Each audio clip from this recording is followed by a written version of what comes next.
Queridos amigos, abra nesta manhã a palavra de Deus comigo, esta que se encontra na carta do apóstolo Paulo aos Romanos, capítulo de número 12. Nós leremos este versículo primeiro, Romanos capítulo 12, versículo primeiro é a passagem das Escrituras para a qual eu chamo a sua atenção nesta manhã. Estas palavras de Paulo pelo Espírito: rogo-vos, pois, irmãos, pela compaixão de Deus, que apresenteis os vossos corpos em sacrifício vivo, santo e agradável a Deus, que é o vosso culto racional. Isso é a respeito de verdadeira consagração a Deus.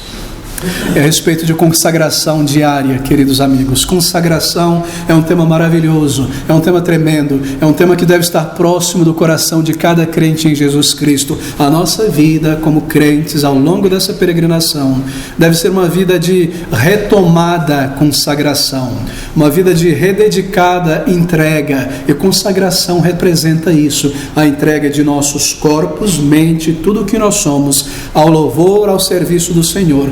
Nós vivemos através desta vida, nós seguimos através de nossos afazeres, e esta vida o que é, senão manutenção de nossos corpos? A nossa verdadeira vida é com o Senhor, e por isso deve haver sempre reconsagração a Ele, das coisas desta vida, mente, alma, coração, ao Senhor, verdadeira consagração ao nosso Deus. E nesse capítulo de número 12, nós somos exortados como crentes, como discípulos, a viver uma vida que seja agradável a Deus. Você já parou para pensar sobre isso?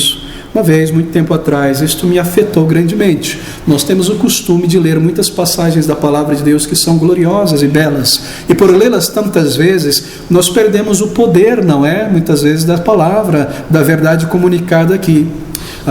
E aqui é um desses textos gloriosos que nós memorizamos muitas vezes, e por repetir tantas vezes, parece que às vezes nós perdemos um pouco da força da verdade que é aqui comunicada. Veja o que ele diz: rogo-vos, pois, irmãos, pela compaixão de Deus, que apresenteis os vossos corpos em sacrifício vivo, santo e agradável a Deus, que é o vosso culto racional. Uma vida agradável ao Senhor. Você já pensou sobre isso? Que a nossa vida deve ser vivida de maneira tal que o Senhor se agrade de nós? Já passou isso pela sua mente? Que nós precisamos, assim por dizer, fazer por onde? De maneira tal que o Senhor se agrade de nós? Como pai, uma mãe se agrada do seu filho pelo seu comportamento e atitude, embora haja o amor, o sentido paternal, o sentido maternal, tantas vezes como pais nós precisamos torcer, a franzir a face, não é, para com nossos filhos, nos sentir desagradáveis para com essas crianças, para com esses meninos e meninas entristecidos. E esta é a ideia: nós devemos viver de tal maneira que sejamos agradáveis ao nosso Deus. E é sobre isso que Paulo está lidando aqui neste versículo. Eu gostaria de concentrar a nossa meditação em apenas 2 versículos. Há tanta coisa neste capítulo, mas apenas o versículo 1 e 2, devido ao tempo breve diante de nós. Eu sigo imediatamente para as primeiras palavras deste versículo primeiro, uma mensagem, um estudo expositivo, tentando extrair daqui todo o tesouro da palavra de Deus. Ele diz: rogo-vos, pois, irmãos. O apóstolo, ele roga, meus queridos, ele implora aos crentes. Pense sobre isso. Ele não apenas traz um comando de uma doutrina de uma maneira fria: aqui está a doutrina, o comando do Senhor, pronto, agindo, vamos embora, em ordem, marchando. Não, ele roga, ele suplica, ele põe seus sentimentos junto com a palavra. Rogo-vos, pois, meus irmãos. Sinta o amor, sinta o sentimento do apóstolo Paulo. Ele comunica a verdade junto com grandes sentimentos. Ele sabe destas verdades, ele experimentou, ele sabe que é medicina, que é bênção para o povo de Deus. Assim o apóstolo roga. Ele usa uma exortação paternal aqui, mas não erre, porque embora haja uma exortação paternal aqui, não é opcional, é uma obrigação posta sobre todo crente, que nós submetamos nossos corpos, vidas, continuamente como um sacrifício vivo ao nosso Deus. Esse é um chamado, essa é uma vocação, esse é um comando do Senhor Jesus Cristo. Há muitas coisas, meus irmãos, que são vocações cristãs. Nós somos chamados, essa é uma vocação, chamado, não é? Vocacionado, chamado para muitas coisas, uma vida de peregrinação, uma vida de discípulo.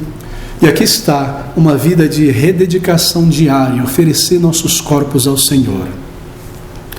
A busca de felicidade neste mundo não é uma vocação cristã. A busca de uma boa saúde, perfeita saúde, alegria, paz física e mental não é uma vocação cristã. A busca por prazer material, físico neste mundo também não é vocação cristã. E quando nós pensamos sobre o meio evangélico, o meio cristão, parece que eu estou fazendo uma digressão aqui, mas é necessário, estou falando sobre vocação cristã. Nós vemos tantas coisas buscadas por crentes em Jesus Cristo, por líderes, não é? Que nós sabemos muito bem que estas coisas não são vocação de um crente, coisas que nós deveríamos estar nos envolvendo, vivendo. Queridos amigos, a busca por relevância intelectual neste meio reformado, e a busca por notoriedade, e a busca por projeção pessoal, essas coisas não são vocações cristãs, elas são tentações. Assim, a busca por grande saúde, a busca por uma vida sem problemas, tranquila, quieta, prosperidade, não são vocações cristãs, são tentações. Mas aqui está uma vocação, um chamado de Deus para cada crente em Jesus Cristo. Uma vida consagrada ao nosso Deus, uma vida de discípulo, uma vida de peregrino neste mundo. Essas são as nossas vocações. Nós vivemos para estas coisas, e estas coisas devem estar diante de nossos olhos. Você sabe, o Senhor comanda ao povo de Israel na antiguidade a tomar a lei de Deus, dada por Moisés, Deus dando para Moisés, entregando ao povo. E escrever não é simbolicamente atar em suas mãos, atar diante dos seus olhos, colocar na franja da roupa para estar andando com ela, vendo ela, pensando nela, olhando para ela. E o que aquele povo fez? Eles fizeram literalmente isso, erradamente é claro. Pegaram uma caixinha, colocaram versículos ali, amarraram na testa, amarraram no braço. Os fariseus faziam isso. Mas veja, essas vocações cristãs são assim. Nós precisamos atá-las em nossa mão, colocar diante de nossos olhos, andar. Nós vivemos para o Senhor, nós somos dele, nós pertencemos a ele. E aqui está uma dessas grandes vocações, chamados essenciais para a vida cristã. Rogo-vos, pois, irmãos, pela compaixão de Deus, que apresentais os vossos corpos como um sacrifício vivo, santo e agradável a Deus, que é o vosso culto racional. Mas quão gentilmente o apóstolo faz este rogo, não é? Bem, ele tem autoridade apostólica para demandar, mas ele usa a palavra muito gentil aqui para instar e apelar à consciência do povo de Deus. Eu rogo, ele está dizendo, eu olho para vocês, eu escrevo esta carta e eu rogo a vocês, eu clamo com vocês. Você pode pensar Paulo fazendo isso? Que sentimentos, não é? Que apóstolo, é como um chamado para vir para o lado. Venha para o lado, venha ser aconselhado, venha ser instado. Eu rogo com você.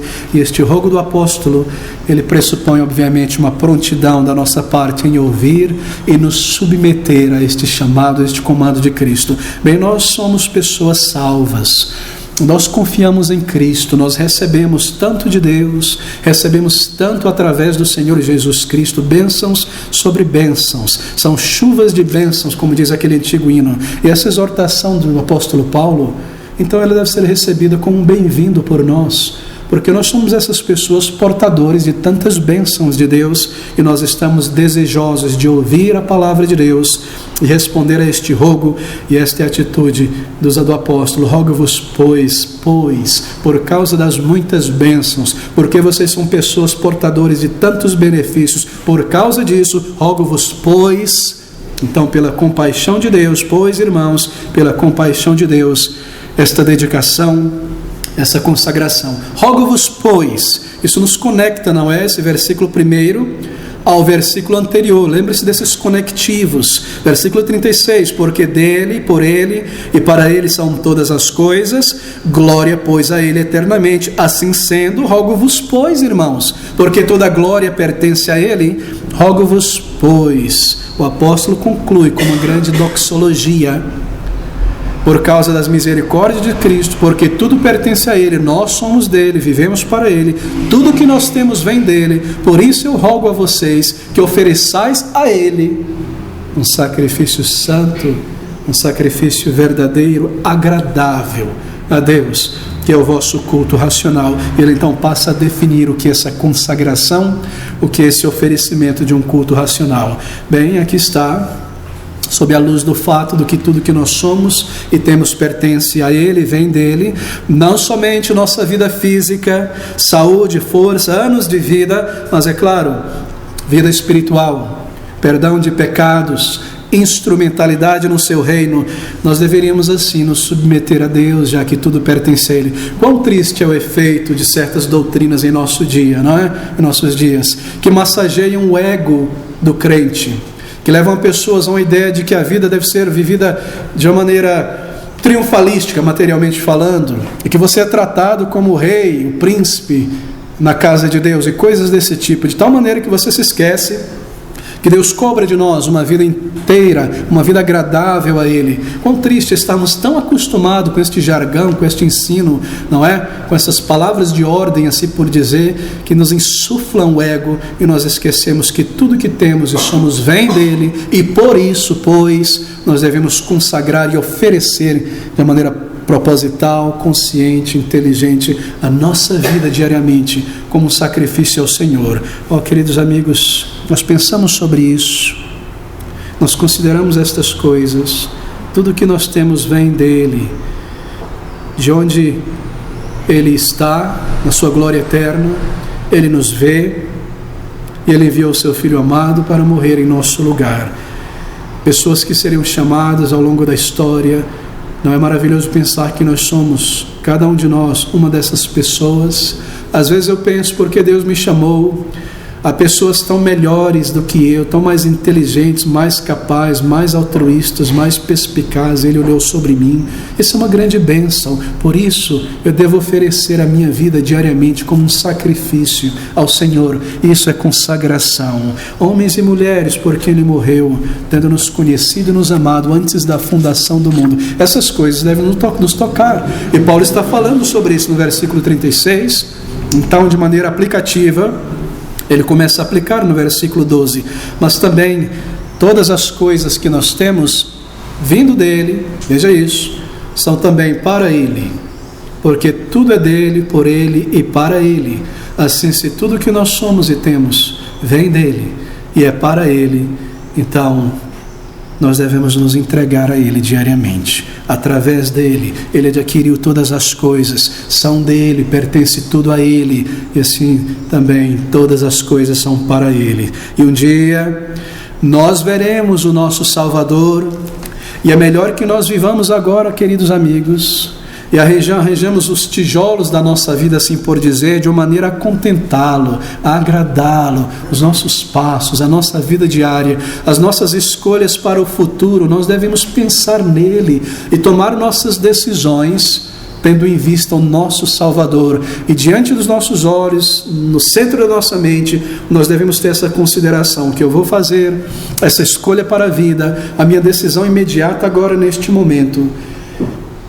Isso agrada a Cristo, isso está de acordo com a vontade de Cristo, e ao fazer isso nós escolhemos agradá-lo e viver para Ele.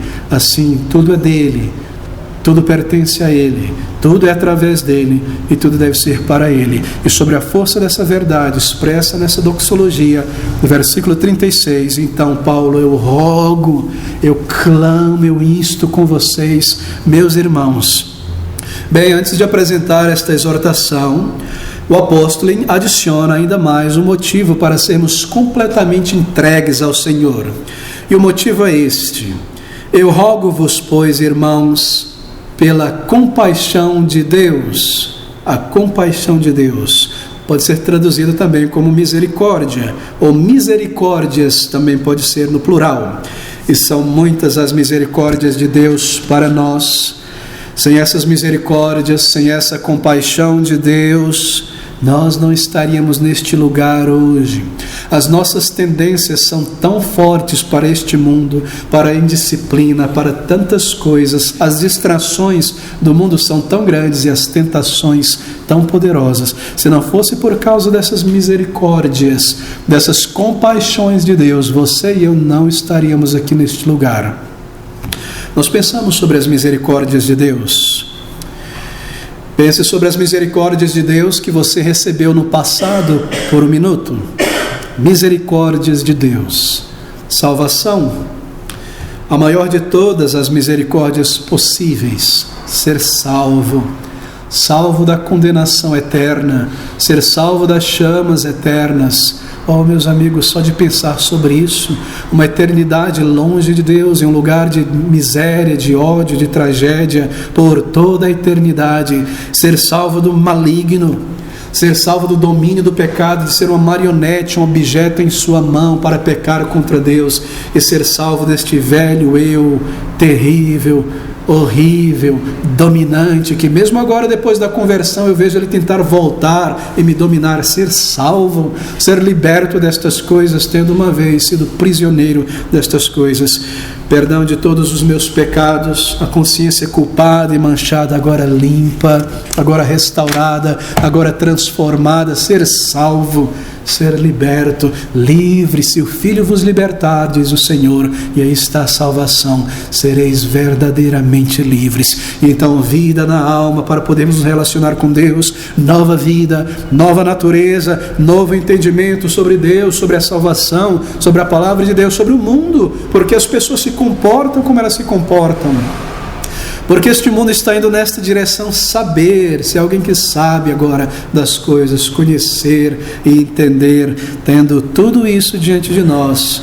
Então, que rededicação, que entrega diária ao Senhor nós devemos. Isso é vital, isso é de grande importância, isso é necessário, isto é vital, é parte de nossa vida, de nossa vocação, de nosso chamado. Então, que riquezas não é nós continuamos a ter todos os frutos da salvação, comunhão com Deus, segurança de salvação, paz na alma, a ajuda e o poder de Deus que vem constantemente sobre nós, diariamente. Será que você é uma pessoa que experimenta isso? A ajuda de Deus diariamente em tua vida, constantemente, ao longo da semana, em dificuldades, você ora ao Senhor e você observa respostas de oração. Queridos irmãos, ser salvo envolve tudo isso, o fluxo de tantas bênçãos para dentro de nossa experiência diária, não deixando de mencionar o amor pessoal de Deus por cada um de nós, que nós não somos um mero número, mas o amor pessoal de Deus por mim, que Ele me conhece por nome, por pessoa e me ama. Não é maravilhoso isso? Não é tremendo? Quanto mais você pensa sobre isso, mais você se maravilha. Então aí há aquilo que nós iremos receber, tendo em vista as misericórdias de Deus. Para onde nós estaremos indo? Ou para onde nós estamos indo? Nós estamos indo para aquele grande momento no tempo e no espaço, quando nós seremos, queridos amigos, em pouco tempo, 40 anos, 50, 20, 10, nós estamos indo para aquele momento no tempo, quando nós seremos revestidos de justiça perfeita, completamente tomados e elevados do tempo para a eternidade, e veremos Ele, o nosso Salvador, e veremos também todos aqueles que partiram antes de nós, e essas pessoas a respeito de quem nós lemos na palavra de Deus, que de alguma maneira nós pensamos que são pessoas que não existem mais, e são pessoas que são figuras de uma narrativa lá distante. Nós as veremos, e veremos a Lázaro, e veremos aquela mulher do fluxo de sangue, e aquele leproso do cemitério de Gadara, e nós veremos Zaqueu, e nós veremos tantas e tantos homens e mulheres, Davi, Jacó, e Elias, e Moisés, e veremos crentes que ao longo da história entregaram suas vidas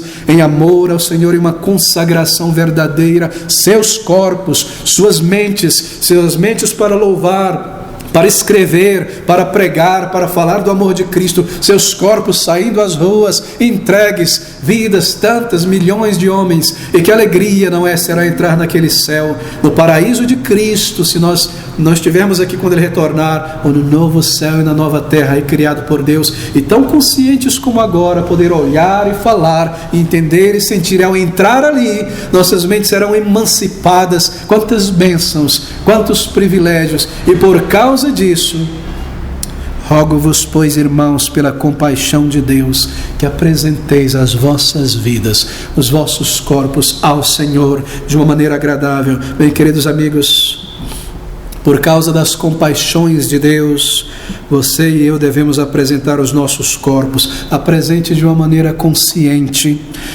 Dê um passo à frente ao fazer isso, submeta, entregue-se ao Senhor. Isso é oferta. Bem, corpo aqui, obviamente representa o todo, não é? A embalagem representando o conteúdo também. Alma, mente, sentimentos. Cada parte de uma pessoa está representada aqui por corpo. E é significante que a palavra corpo, escolhida aqui para representar o todo,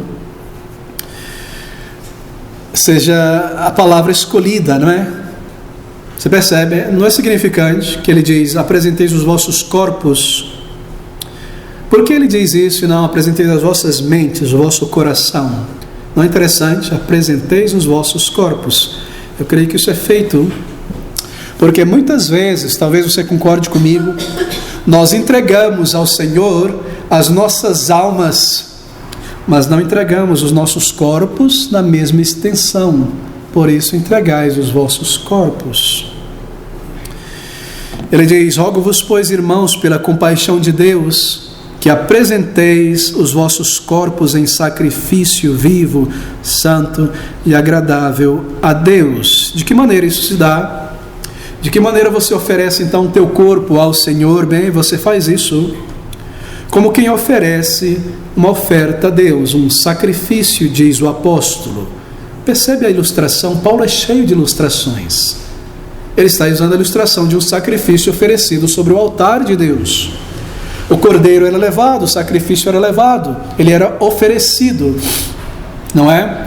E havia a oferta alçada, levantada, movida diante de Deus. Era algo oferecido ao Senhor, colocado sobre o altar. Ele usa essa ilustração do Antigo Testamento. Bem, de que maneira, então, nós oferecemos o nosso corpo ao Senhor? Ele diz: como um sacrifício. Você se recorda? Fé, sacrifício, serviço. Ele volta a lidar com isso. Como sacrifício sobre o altar, como algo para o Senhor, algo santificado, algo agradável, um sacrifício vivo, santo e agradável a Deus. É assim que você oferece o corpo ao Senhor. E nós temos muito mais luz sobre essa questão em outras passagens das Escrituras. Abra comigo em 1 Tessalonicenses 4, versículo de número 3, algumas páginas para frente. Tessalonicenses 4, 3. Porque esta é a vontade de Deus, a vossa santificação, que vos abstenhais da fornicação. O corpo é tão importante, um sacrifício vivo, tão importante. Esse sacrifício que é vivo, ele não pode, nós não podemos, observe a ilustração, mantenha a mente na metáfora, na ilustração aqui, porque o sacrifício está vivo, o animal está vivo, não é? Você não pode tirar um membro do corpo dele, do sacrifício, tirar uma perna, arrancar fora.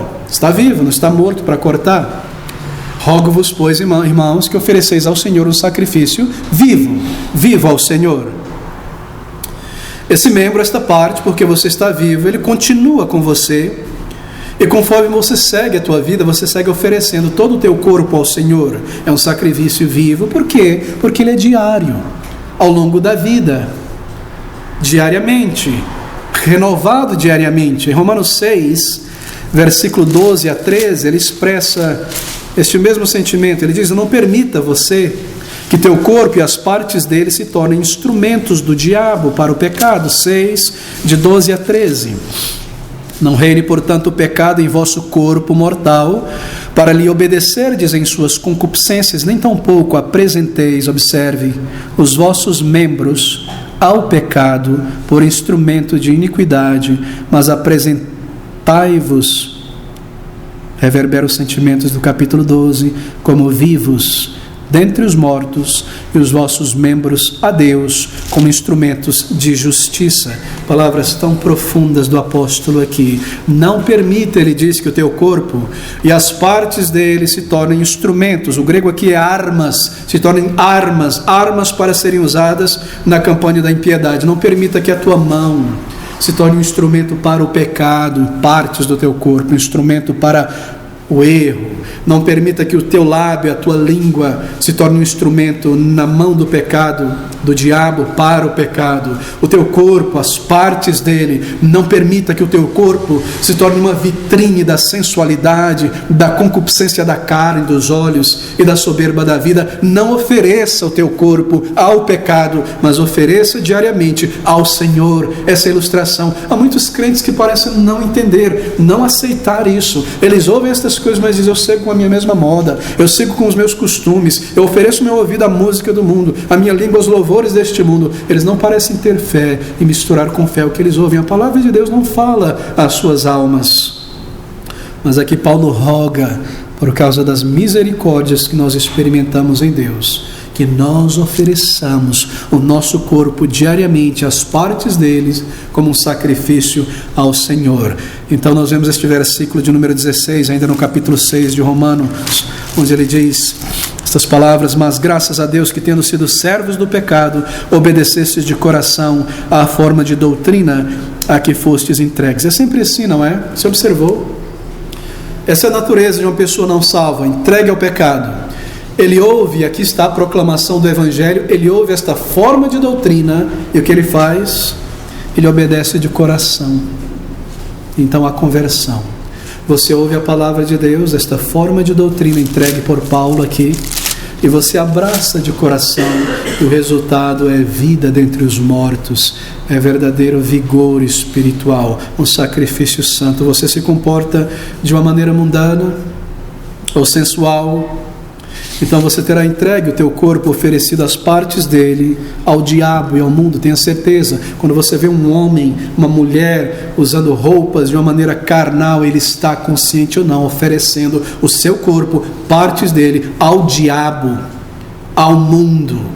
Tenha certeza disso, não há meio termo nessas questões. Ou nós oferecemos a Deus com um culto inteligente e racional, escolhendo o que nós vamos fazer, ou nós estamos oferecendo ao diabo. Nós precisamos ser sérios a respeito disso. Esse é o combate na vida cristã, como arma nas mãos de Satanás e do mundo em sua luta contra Cristo, contra a sua palavra, contra tudo que é santo. Mas a ilustração aqui em Romanos 12 ela é um pouco diferente. A ilustração é de positivamente usar ou oferecer os vossos corpos em sacrifício vivo a Deus. Uma oferta diária, uma oferta viva, um sacrifício vivo. No templo, você se recorda, o sacrifício, ele era, sacrificado. Ele era morto, não é? O animal deveria ser sacrificado para ser oferecido como sacrifício. Depois ele era limpo e ele era atado aos chifres do altar e deixado ali. O altar era feito, não é? Conforme Deus entregou a instrução a Moisés, e nas pontas do altar havia uma protuberância como chifre, e ali o animal era esticado e amarrado nas pontas do altar, uma representação do Salvador, que seria levantado naquela cruz, esticado ali como um cordeiro sacrificial por nós. Mas o sacrifício era morto, ele era entregue, ele era limpo, então ele era esticado ali para ser consumido pelo fogo.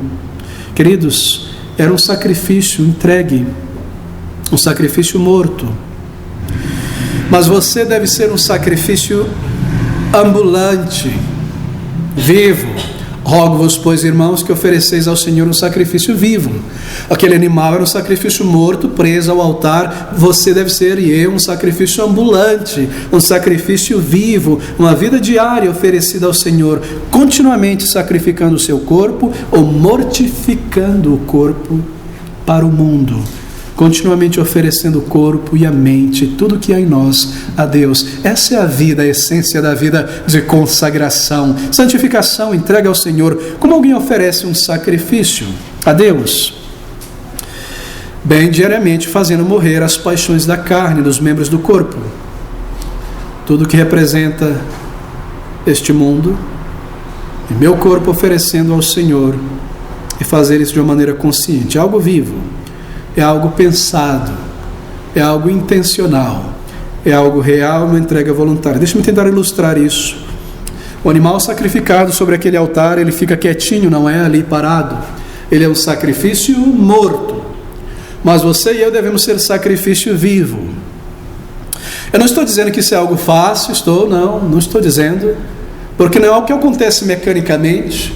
É algo que você faz intencionalmente. É um sacrifício vivo. Você já imaginou oferecer? Siga a ilustração, querido amigo. É só maneira de estudar a palavra de Deus. Ele te dá uma ilustração, você desenvolve ela na tua mente. Ele fala sobre oferecer um sacrifício vivo, em contraste com o sacrifício morto. Como eu vou fazer isso? Aqui está o altar do Senhor, eu vou me oferecer a Ele. Mas eu estou vivo, não é? Bom animal, você põe ele lá, sacrifício, ele fica quietinho. Mas eu vou subir sobre esse altar intencionalmente, de uma maneira inteligente, me entregar ao Senhor. E eu me ponho hoje sobre este altar. Aí eu deito lá, e eu fico quietinho lá, como sacrifício. Mas porque eu estou vivo, eu falei que é difícil. Porque eu estou vivo, eu começo a puxar um braço, daqui a pouco começo a me coçar. Eu sento em cima do altar e daqui a pouco eu desço e estou andando. Eu não estou mais na presença do Senhor. Eu não estou me oferecendo mais. É um sacrifício vivo. Pode ser que eu desça do altar e deixe o altar e vou viver a minha vida e me volto a este mundo. Assim eu devo pensar, é algo inteligente, é algo real. Eu me entrego, eu ponho-me sobre este altar e eu fico ali, uma vida consagrada, inteligente, um culto racional, um culto intencional ao Senhor. Eu digo não a este mundo, e eu continuo dizendo não. Eu digo não à moda deste mundo, eu digo não à concupiscência da carne, e amanhã a mesma coisa. Eu digo não a essas tolices na internet, no computador, e amanhã eu digo a mesma coisa. E quando eu for tentado a me entregar a isso, entregar a minha mente, a minha emoção, a minha energia, para estar a migalha do meu coração no dia do Senhor, eu digo não de novo. E eu vou dormir cedo, me preparar para o dia do Senhor. E quando eu sou tentado a mentir, eu digo não. Eu fico em cima desse altar e eu me preparo. É um sacrifício vivo. É um culto inteligente, racional, uma escolha decidida ao Senhor. Eu permaneço ao longo dos dias da semana para o Senhor. E quando eu sou tentado novamente por amigos, eu digo não, eu pertenço ao Senhor. Eu permaneço sobre este altar vivendo para Ele. Rogo-vos, pois, irmãos, pela compaixão de Deus, que apresenteis os vossos corpos em sacrifício vivo, santo e agradável a Deus, que é o vosso culto racional. E ele segue dizendo estas palavras, uma ilustração tremenda, na verdade. Coloque o teu corpo, que representa o todo de você, diariamente, cada parte, sobre um altar de sacrifício ao Senhor. Irmãos, seja uma oferta viva para o Senhor, de maneira consciente, diária, assim, conscientemente, você está oferecendo um culto racional a Deus. Você já parou para pensar sobre estas coisas? É um sacrifício vivo, é intencional. Você se esforça a permanecer sobre esse altar e não sai dali. E é um sacrifício racional que aponta para a mente, para a razão. De maneira que quando nós fazemos isso, pensando intencionalmente, sabe o que está acontecendo? Está subindo de nós um incenso agradável ao Senhor, assim por dizer. O cheiro do sacrifício agradável às narinas do Senhor. Ali está o cordeiro, e simbolicamente o cheiro daquela carne do sacrifício. Deus não come carne, obviamente. Chega à presença dele, aquele animal morto, seu sangue derramado. Isso para que eu veja, o símbolo. Deus não precisa disso, é para o meu benefício, chegando às suas narinas, agradável a ele. Assim a minha escolha racional diária de tirar o pé deste mundo, de amar, de me sacrificar para Cristo, de misturar fé com serviço, amor, persistência, perseverança. Ao fazer isso diariamente, eu ofereço sobre este altar a minha vida, algo que chega agradável ao Senhor, um sacrifício inteligente, racional, uma escolha determinada, diária, adorando ao Senhor, cultuando ao Senhor, oferecendo a Ele um sacrifício. É isso que Deus espera de mim, de você. E quando nós pensamos sobre estas coisas, quão triste, não é? Como nós devemos nos entristecer, que a nossa vida, talvez por muitos meses e anos, tenha sido um sacrifício a Mamon, a nós mesmos. Ao longo da semana, nenhum sacrifício, uma escolha inteligente colocada diante do Senhor. Não, queridos amigos, não só no domingo, não só na casa de Deus, com louvor intencional, um sacrifício ambulante, vivo, diário, uma escolha sincera, permanecer no altar do Senhor, oferecendo os nossos corpos, o nosso ser, a nossa mente a Ele, trazendo a Ele algo agradável, algo aceitável ao Senhor. Esse é o rogo do apóstolo Paulo. Nós precisamos, eu rogo com você nesta manhã, que entenda e que abraça esta verdade. verdade e que clame a Deus por graça, uma vida agradável ao Senhor, uma igreja agradável ao nosso Deus. Você jamais poderia oferecer os teus lábios, a tua língua, a fofoca, a espalhar rumores na igreja, porque isso não seria um sacrifício vivo, isso seria um sacrifício dos membros ao maligno. É intencional, eu refreio a minha língua e os meus pensamentos errados. Você está oferecendo o teu corpo, parte deles, ao Senhor. E o teu corpo também, ele não será ao longo desta semana um manequim para a sensualidade, um manequim para a ostentação, porque você deve colocar o teu corpo conscientemente sobre o altar do Senhor. Querido amigo, você já lançou fora aqueles CDs, MP3, aquelas roupas que seguem a moda deste mundo, que moldam o corpo, que evidenciam o corpo? Você deve fazer isso como um culto aceitável ao Senhor. Deixe-me tocar neste ponto. Se o pastor não mencionar, quem vai mencionar estas coisas, não é? Nós devemos ser muito conscientes sobre os tipos de roupagem de nossos dias. Veja, queridos amigos, há roupas para mulher e há roupas para homem. Você vê isso no Antigo Testamento: o homem não vestirá a roupa de mulher, a mulher não vestirá a roupa de homem. Mas o mundo mau e maligno começou a projetar estas coisas, não é? Para inverter a ordem. Estava lendo um artigo outro dia sobre este estilista inglês, ou melhor, uma estilista inglesa, nos anos 30, 40, e começou a mudar estas coisas que eram bastante óbvias visualmente, e começou a vestir mulheres como homem e homens como mulheres, a tirar aquelas características principais que caracterizam uma roupa masculina e uma roupa feminina. Foi logo inventada a calça jeans, não é para homens, no século XIX, Lewis e aquele pessoal todo, e para cavalgar e trabalhar, algo que resista, algo que trabalha, e daqui a pouco, algo que era típico, visualmente típico de homens, essa mulher começou a passar para mulheres. E o terno não é típico de homens, ela começou a fazer desenhos de um terninho para mulheres, e hoje você vê isso em toda parte. E aos poucos os demais artífices da moda, ímpios, negando a Deus em seu coração, começaram a perverter estas coisas, de maneira tal que nós chegamos a um ponto que hoje a moda é sem gênero, não gênero, não é? E eu toco nessas coisas e preciso tocar. Você usa uma roupa, uma calça que molda o teu corpo igual uma luva, e as pessoas veem a protuberância do teu corpo, e as partes que deveriam ser escondidas, porque são chamadas na Bíblia de vergonhas, são manifestas aos olhos das pessoas. Talvez você diga: não estou fazendo isso de propósito, mas você põe uma pedra de tropeço diante do teu irmão, da tua irmã.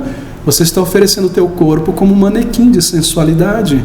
Pense sobre isso na casa de Deus, no templo ao Senhor, copiando as modas vulgares deste mundo. Você já parou para pensar que você talvez esteja projetando rebelião e o estilo de vida rock and roll pop que dilui tudo na sociedade, com certos vestimentos que proclamam isso, a desordem, a bagunça, a vulgaridade, a rebelião?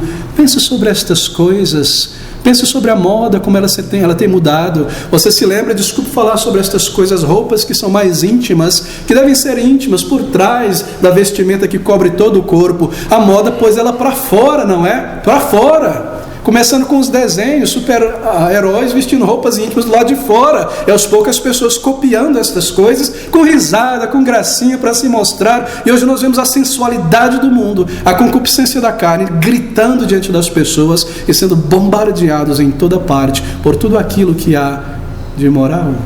Nós somos conscientes a respeito destas coisas. Livre-se dessas coisas, querido amigo. Adote uma moda, digamos, cristã, embora não exista tal coisa, não é? É a moda da santificação.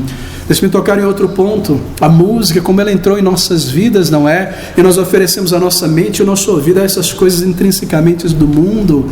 E ouvimos e nos deleitamos em filmes, em certas coisas que comunicam a concupiscência da carne, dos olhos e da soberba da vida, e bens e objetos que o mundo exalta e proclama e coloca diante da vitrine. Será que nós somos conscientes? Se nós nascemos de novo, se nós experimentamos as misericórdias de Deus, então nós devemos oferecer o nosso corpo ao Senhor. Eu me lembro de um pastor famoso aqui em São Paulo, uma igreja ali por lado da Liberdade, que ele comentando numa pregação que um crente veio falar com ele, sensivelmente: olha, pastor, as coisas estão degenerando aqui nessa igreja, na moda, e as moças e os rapazes, e a sensualidade do mundo tem entrado. E ele falou bravamente: eu não lido com isso, eu não lido com minissaia, eu não lido com isso, é coisa de pouca importância, o negócio é a doutrina, as grandes coisas da glória de Cristo.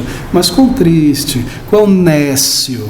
Será que ele nunca leu esse texto aqui? Rogo-vos, meus irmãos, vossos corpos, vossos membros para o Senhor.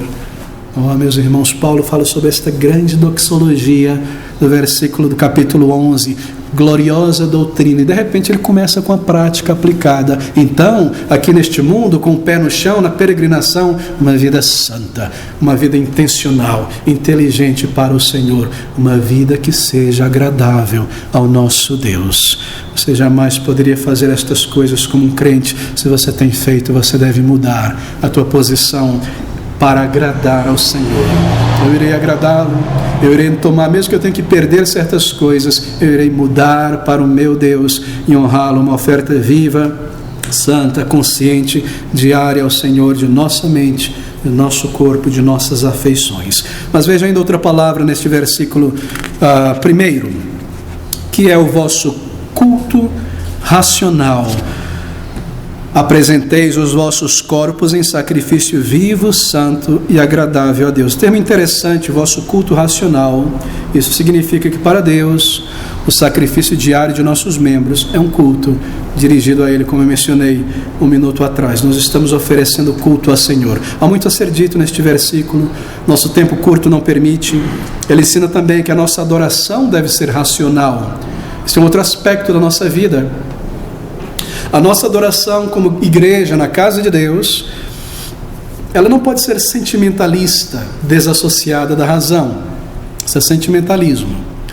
Ela deve ser racional. Eu não estou dizendo que a nossa adoração deve ser cerebral, fria, apenas cerebral. Ela deve ser racional. Tudo na casa de Deus, na adoração ao Senhor, deve ser previamente pensado. Eu não poderia chegar aqui hoje, conduzindo o culto ao Senhor, e folhear o hinário e dizer: eu gosto do hino 15, não vamos cantar o 12, não. Deve ser algo pensado, algo intencional, dirigido ao Senhor. E a leitura da palavra de Deus, algo que o afirme, o dignifique, o glorifique, algo pensado, é inteligível, é racional. Seja a nossa adoração cantada, hinos que manifestam e proclamam estas verdades, a leitura da palavra, a oração deve ser racional, dirigindo ao Senhor, louvor, afirmando, confissão de pecados, o que nós aprendemos na palavra de Deus. Tudo deve ser compreensível, tudo deve fazer sentido à mente. É um culto racional. Se não faz sentido à mente, deixou de ser um culto aceitável ao Senhor. Bem, mas nesse momento nós estamos aplicando isso à vida diária, não é? Ao culto a Deus em nossas vidas diárias, conforme nós seguimos neste mundo. Esse culto diário, esse sacrifício diário, deve ser feito de maneira lógica, pensada. Eu entrego a minha vida, o meu corpo a Deus, novamente e novamente, diariamente, a cada dia. É algo pensado, escolhido. Bem, se você vai fazer isso, então, deixe-me ser prático, você deve planejar o teu dia. Você vai para o trabalho, você vai para o estudo, você vai começar a atividade diária do lar, crianças, o lar, trabalhos, mas eu vou contentar ao meu Senhor, eu vou contentá-lo, sacrifício agradável ao meu Deus. Eu vou mortificar aquele pecado que me assalta todos os dias. Com a ajuda do Senhor eu vou fazer isso. E eu vou testemunhar do meu Salvador conforme a oportunidade se levantar para aquela pessoa, para aquela outra pessoa. Eu vou fazer uma ligação, ou escrever uma carta, e eu vou trazer um alívio para aquela pessoa e aquela outra. Intencionalmente eu vou fazer isso. Eu quero ser usado por Deus, eu quero ser um servo em suas mãos, que meu corpo e alma seja usado por Ele hoje. Eu vou viver como para o Senhor.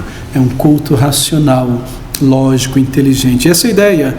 Esse sacrifício que você oferece é um culto racional, uma atividade inteligente, consciente. Não é algo que você segue pelo piloto automático. Minhas devoções, meu momento, já fiz, bati o ponto, ótimo, vou seguir em frente agora. Não. É algo intencional, é algo pensado. Você faz um culto racional, Ou você apenas acorda, se arruma e começa a navegar pela vida, sem pensar, sem planejar? Oh, queridos amigos, qual mais rica é a tua vida, a minha vida, mais cheia de propósito, se há dedicação inteligente, planejada, racional ao Senhor. É isso que nós estamos lendo aqui, um rogo para uma vida inteligente, um culto inteligente, uma vida cristã inteligente, uma santificação inteligente. Olhe novamente esse termo corpo: apresentei os vossos corpos. Muito daquilo que nós fazemos, que é desagradável a Deus, envolve os nossos corpos. Isso é inevitável, não é? O orgulho tem muitas vezes a ver com o corpo. Sim, orgulho da aparência, orgulho do meu jeito, da minha forma. Preguiça, ociosidade, cobiça tem a ver com o corpo. E o corpo deve ser oferecido ao Senhor e não se indulgir ou se colocar sobre a influência de coisas que insuflam o desejo corporal. O nosso tempo disponível, as nossas habilidades, poderes devem ser dadas ao Senhor. Não deixe que o corpo e suas demandas físicas domine todas as coisas. Veja agora o versículo de número 2. E ele diz também: não sede conformados com este mundo, mas sedes transformados pela renovação do vosso entendimento, para que experimenteis qual seja a boa, agradável e perfeita vontade de Deus. Há um contraste aqui, não é? Sede conformado, não sede conformados, mas sede transformados. Não entre na forma. Não sede conformados, sede transformados. Esse é o contraste. E a diferença é a seguinte: primeiro, ser conformado por este mundo. A palavra conformado, literalmente, você entende, significa ser colocado na forma, tomado forma, dar forma, moldado, modelado por circunstâncias externas a você. A massa é modelada, por um molde, uma circunstância externa, um objeto externo a ela. Essa é a ilustração. Não seja conformado, não entre na forma do mundo, diz o apóstolo Paulo. Não seja moldado pelo mundo. Essa é a ideia. Literalmente ser moldado, modelado por circunstâncias externas. Aqui está uma das grandes diferenças entre um crente e um mundano. Em sua maior parte, um mundano é uma pessoa formada ou modelada pelo mundo externo, por forças que operam de seu exterior, enquanto que o crente, em contraste, é moldado por forças que operam a partir do seu interior, convicções, princípios que moldam a minha vida diária. O mundano é formado, moldado por forças externas, ganhar, ser alguém, ter um lugar nesta vida, ser uma pessoa, fazer alguma coisa, experimentar prazeres, ter aquilo que as pessoas têm, forças externas. O crente é moldado por forças internas, princípios que o Espírito coloca ali pela palavra de Deus. E essa é uma das grandes diferenças, enquanto que o contraste entre um crente é esse: ele é moldado por forças que operam de dentro. E aqui está o estresse do apóstolo Paulo. Você é um crente, uma pessoa salva. Não seja moldado, conformado aos hábitos exteriores, às modas, às maneiras de ser deste mundo. É triste ver às vezes crentes agindo como mundano, e a pessoa começa a agir, falar, e você vê, ela passa o tempo todo assistindo novela. Isso aqui é daquela atitude daquela moça, ou quem quer que seja na novela, essa maneira de agir, de falar, está copiando da novela. Que coisa triste, não é? Copiar de novela, ser moldado pelo mundo em sua maneira de vestir, agir, falar aquela palavra, aquela outra, como aquele ator, aquela atriz. Que coisa feia, absurda, seguir coisas deste mundo, ser moldado pelo jeito, a maneira de um mundano, de um ímpio, da imaginação de alguém que escreveu alguma coisa ímpia para moldar este mundo e não sabe que por trás há demônios influenciando esta vida. Ser moldado em meu jeito e minha maneira de ser e de falar por mundanos. Ele diz: não, eu rogo a vocês, não faça isso, não seja nécio, não sedes conformados com este mundo, transformados pela renovação do vosso entendimento, algo santo, algo humilde, algo agradável ao nosso Deus. Aqui está, de uma maneira mundana, hábitos exteriores, uma sociedade não salva, uma cultura ante Deus, um estilo de vida ante Deus. Não permita que essas coisas influenciem você. Não seja moldado por elas, em sua estética, em sua maneira de falar, agir.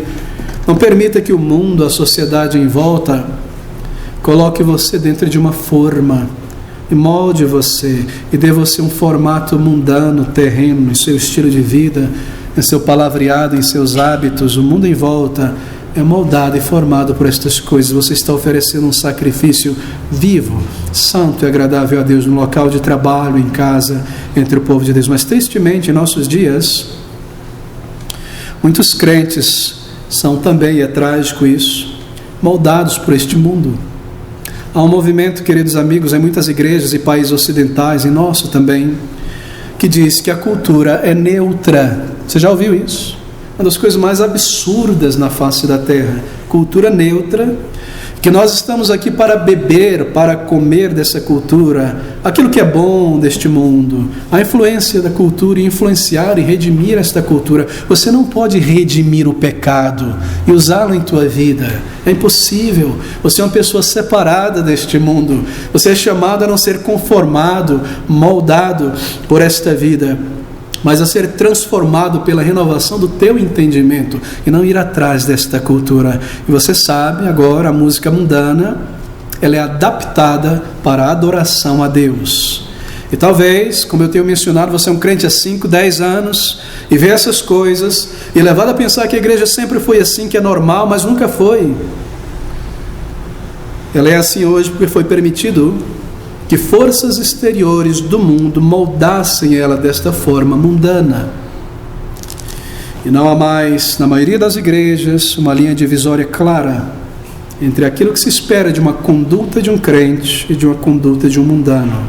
Bem, diz o apóstolo Paulo aqui em Romanos 12, nós não estamos aqui para sermos moldados por este mundo. Este é um mundo mau, queridos amigos. Este é um mundo envolvido em uma campanha contra Deus, contra a sua igreja, o seu povo, e a sua maior arma, a maior arma do diabo, do inimigo de nossas almas, do inimigo da igreja, é o mundanismo. Nós lemos sobre isso em Apocalipse. O Filho de Deus é nascido, e o diabo como que lança uma avalanche para engoli-lo, não é? Esse é o mundanismo. E ele tem feito isso, uma avalanche de coisas terrenas deste mundo, para engolir e contaminar, e embeber a igreja. O mundo está envolvido nisso, em sua maioria. A maioria das pessoas, você vê isso hoje acontecendo. Tudo a respeito dessa cultura, deste mundo, é parte de uma campanha satânica, orquestrada contra a igreja, para moldar as pessoas e torná-las mais distantes e desagradáveis a Deus. Isso não é extremismo da minha parte.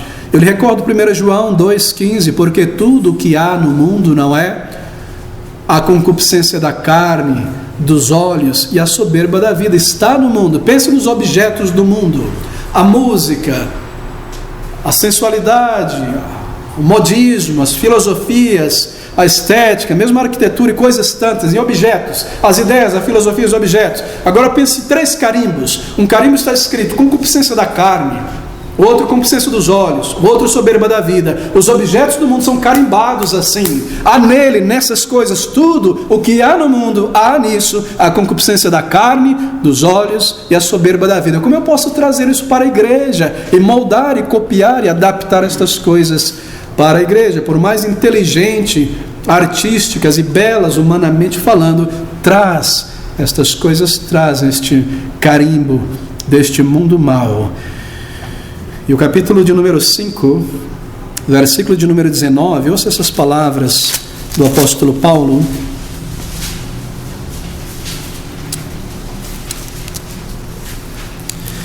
Bem, nós estamos na verdade em 1 João, capítulo 5, versículo de número 19, ele diz: sabemos que somos de Deus e que todo mundo jaz no maligno, o mundo inteiro jaz aos pés do maligno, servindo, jaz ali, adorando ao maligno, como um morto jaz, aqui jaz fulano de tal, aqui jaz o mundo aos pés do maligno, servindo ao mundo, sob o seu controle, o seu domínio.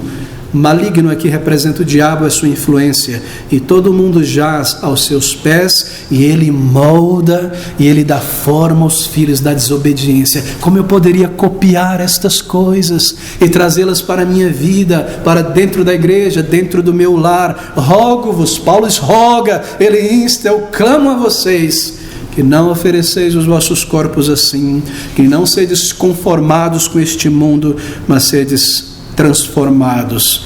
O que o mundano faz, o que o mundano em sua maior parte busca, queridos amigos, o mundano vive em torno de si mesmo, atrás dos seus próprios interesses.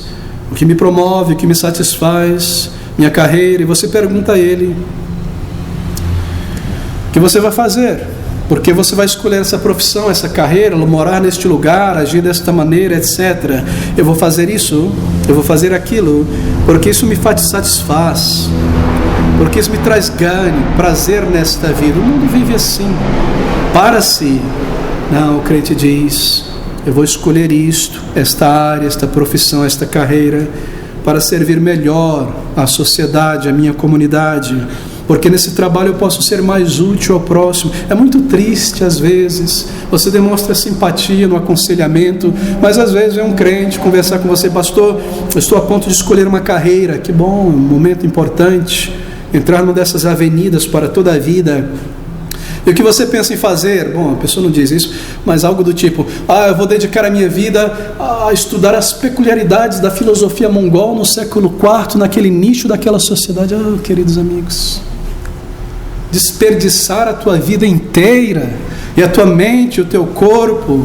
Não, eu vou escolher algo para o Senhor, algo que sirva à comunidade, aos meus irmãos, e eu possa testemunhar neste mundo. Não algo para o meu engrandecimento, o meu corpo, o meu nome, algo para o Senhor. Eu vou me oferecer para o meu Deus, para o bem da sua igreja e a comunidade onde eu me encontro. E nós pensamos sobre isso. É triste ver jovens falando como mundanos, agindo como mundanos, pensando como mundanos, copiando os trejeitos, as ações e as palavras de mundanos nas novelas, coisas como essa. Eu me alegro e me sinto muito encorajado em nossa congregação, que nosso meio, jovens como adultos, tendo vindo de contextos tão diferentes, não é? De lugares e de panos de fundo, assim por dizer, tão diferentes, mas quando estão sentados sob o som da palavra de Deus, em pouco tempo você observa uma mudança de vida, mudança de hábitos, modos de pensar, modos de agir, mesmo de se vestir para agradar ao Senhor. Conscientemente, racionalmente, eles estão escolhendo adorar ao Senhor, misturando fé com o que ouvem, e assim de uma maneira consciente decidiram propositadamente santificar as suas vidas. É maravilhoso ver isso. É tremendo observar estas coisas. Essa é uma obra do Espírito, pela palavra no interior. É uma mudança de dentro para fora, em suas mentes, em seu modo de pensar, em seu linguajar, hábitos e vestuários. Nós devemos mudar, sim. Nós devemos ver aqueles frutos do Espírito formados em nós. Essa é uma obra de Deus na alma de um crente. O que o mundano faz? Ele põe o mundo, prazer, lazer, acima da adoração a Deus. Eu me sinto encorajado quando cai um feriado na segunda-feira, mas o povo de Deus está na casa de Deus no domingo adorando. Não, eu vou ligar o feriadão, o dia do Senhor, eu estou de férias. Na casa de Deus, juntos, clamando e adorando ao Senhor. Para o mundano, lazer, este mundo, vem em primeiro lugar. Roupa, aparência, posses vem em primeiro lugar. Eu confio, queridos amigos, nesta manhã, que nenhum crente nesta congregação esteja colocando roupas e aparência e objetos acima da mordomia dos seus bens para Cristo Jesus. E que crentes tivessem que dizer consigo mesmo, no seu coração: gastei demais esta semana, este mês, com roupa, com objeto, restaurante, passeio, entretenimento, e por isso eu desfalquei a obra do Senhor financeiramente. Ser conformado à maneira de pensar desse mundo, do estilo de vida, dos seus ritmos. Não.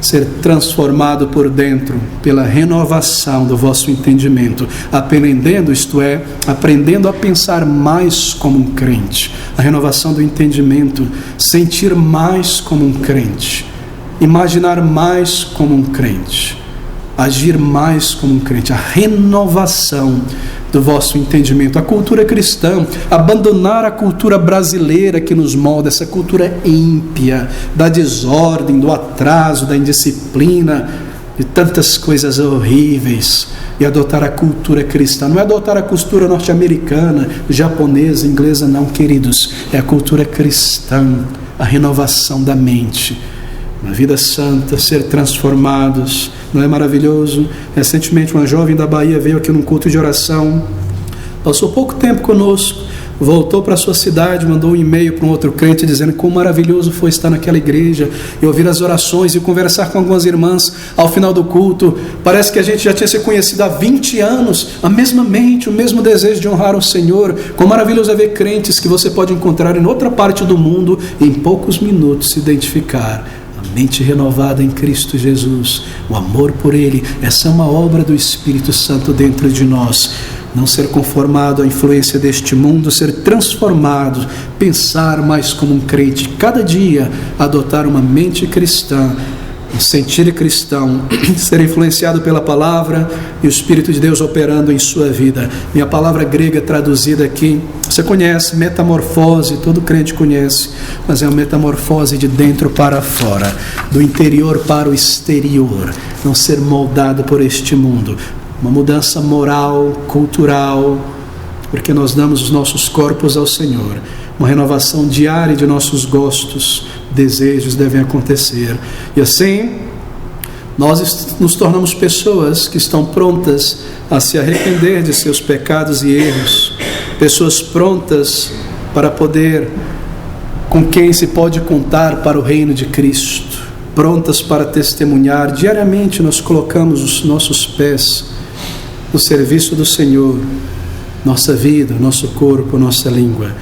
E você é uma pessoa impulsiva, fala o que não deve, impulsiva. Talvez o seu sacrifício no altar do Senhor para Cristo deve começar aí. Controle a sua língua, controle as emoções, não fale tudo que vem sob a mente. Não seja uma pessoa compulsiva, seja moderado. É você uma pessoa descontrolada financeiramente, e por isso você se vê para a sua própria tristeza e dissatisfação, desfalcando a obra do Senhor. Teu sacrifício diário vivo seja talvez começar aqui. Coloque essa parte de você no altar do Senhor. Você tomou medidas erradas, há tempo de voltar atrás. É você uma pessoa indisciplinada, enrolada em todas as coisas, enrolada, difícil, indisciplinada, cabeça no mundo da lua.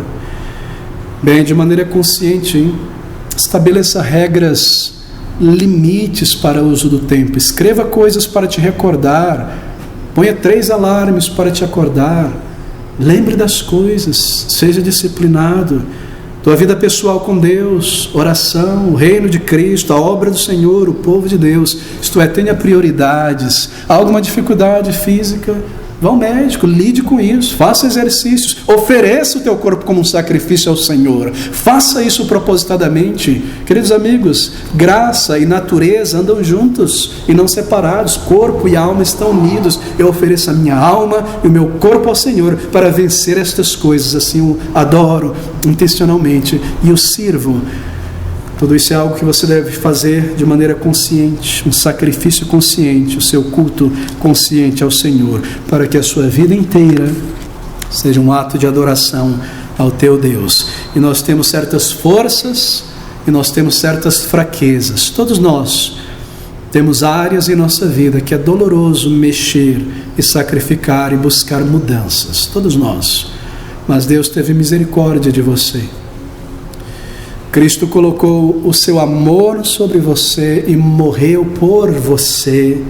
O Senhor está te conduzindo para casa, para sempre com Ele, e você mudará para Ele. Você fará isso para o Senhor teu Deus, para que experimenteis, ele diz. Sabe o que significa?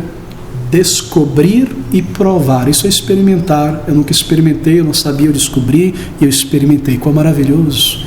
Para que experimenteis qual seja a boa, perfeita e agradável a Deus. Você descubra vivendo assim, agindo assim para o Senhor, que a vontade de Deus para você é tão boa, é tão superior a qualquer coisa que você pode derivar deste mundo.